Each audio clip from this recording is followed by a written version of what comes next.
Some lawmakers in Washington are warning interest rates might go up. That's if Congress doesn't come up with a plan to deal with the debt ceiling, and there isn't one in sight. As Washington Bureau Chief Jacqueline Policastro reports, what happened today on Capitol Hill is another display of the brutal partisan divide in Congress. This update is all new at 11.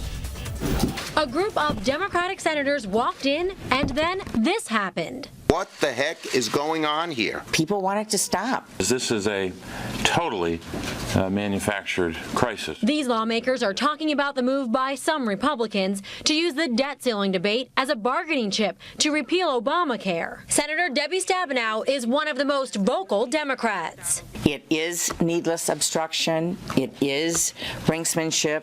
It is politics. They're shaking their heads in Michigan and across the country wondering what in the world we're doing. The president says it's irresponsible politics, and he's speaking out too.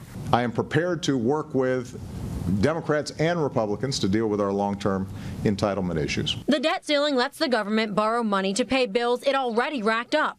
The Treasury Department expects to exceed the $16.7 trillion debt ceiling in October.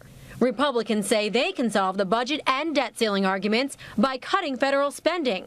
Republican Ohio Senator Rob Portman told us, "This debt limit vote is a time to restrain spending. The time for talk is over." If this all sounds familiar, that's because it is. Members of Congress had a similar debate back in 2011, when the scare of a debt ceiling default led to a lower stock market and a downgrade in the nation's credit. Salim Firth with the Heritage Foundation says that can't happen again. It's unfortunate that we need an alarm clock this loud to convince our politicians to do the right thing, but my hope is that they'll do the right thing before we get there and we won't have to deal with, short-term measures.